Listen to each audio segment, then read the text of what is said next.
I come to the floor today following the conclusion of Vice President Harris's border evasion tour through Guatemala and Mexico earlier this week. As a physician, I've had the opportunity to do multiple mission trips to Mexico and Central America, and I've been to the border now 3 times.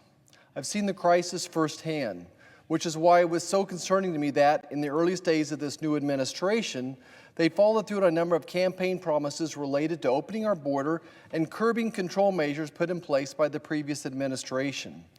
Now, just to be clear, the current administration issued multiple executive orders and actions on immigration, including halting construction of the border wall, ending the Remain in Mexico policy, and reaffirming the White House's commitment to grant blanket amnesty to 11 million illegal immigrants residing in the United States.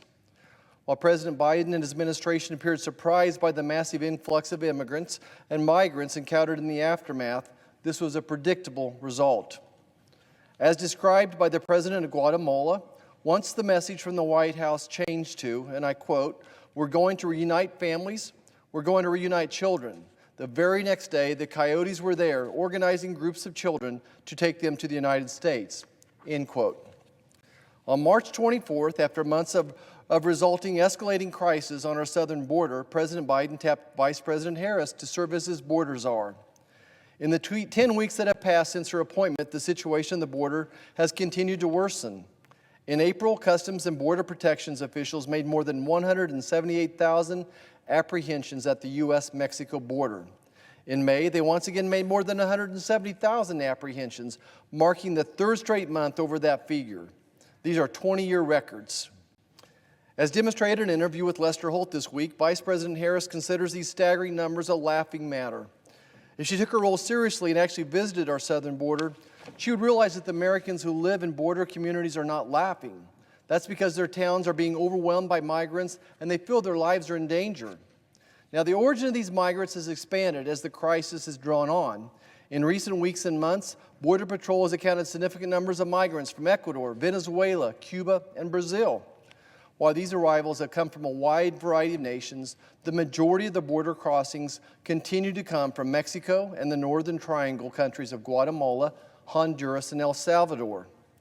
Despite years of foreign aid and assistance to the nations, this is a trend we've seen growing in recent years. Since 2018, Border Patrol has encountered approximately 5% of Honduras' population, 3.5% of Guatemala's, and roughly 3% of El Salvador's population. Now, Vice President Harris is proposing to provide more than $300 million in regional humanitarian aid and a $4 billion long-term plan for Central America. However, as this graph shows, there's little evidence to show that this type of cash injection will reduce migration from these Northern Triangle nations, and Biden administration officials acknowledge that even if these efforts were successful, it would take years or possibly even decades to truly make an impact. This is not the type of urgency needed to address this raging crisis on our border. This is simply throwing good money after bad money. But let's take a look how policy impacts the border.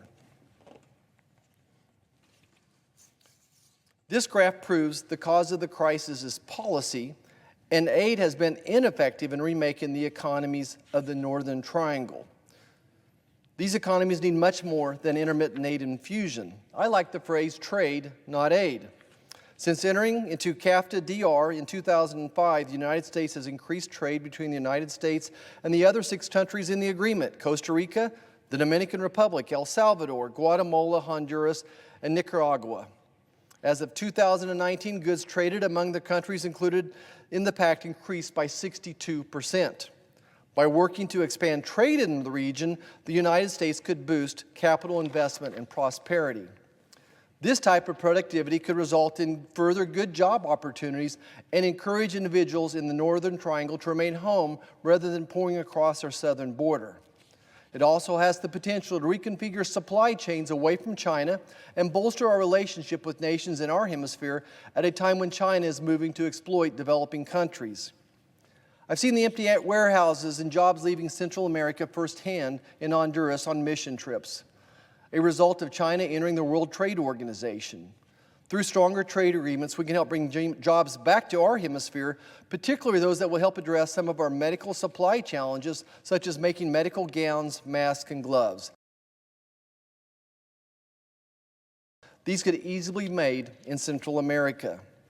At the same time, it's absurd that this administration cannot chew gum and walk at the same time, proposing $4 billion of taxpayer funds in an aid package when their recently proposed $6 trillion budget request does not include funding increases for the missions carried out by the Department of Homeland Security along the border is astonishing. A final point. Vice President Paris keeps saying she wants to get to the root of the problem. And while White House policy has created the crisis at the border, the true long-term root of the problem is a lack of law and order in Central America, which leads to unstable economies. The policies first put in place by President Obama and now by the current administration have enriched the cartels, further encouraging violence and harmed Central American economies. By not truly addressing the roots, their policies continue to encourage migrants to make the long, dangerous journey north. We must continue to build the wall along the southern border and increase funding for technology, radars, towers, aerosats, and others. We must also reinstate the Remain in Mexico program. And our Vice President, acting as border czar, must visit our southern border communities and the CBP agents and officers overwhelmed by this self-inflicted crisis. Thank you, Mr. President. I yield the floor.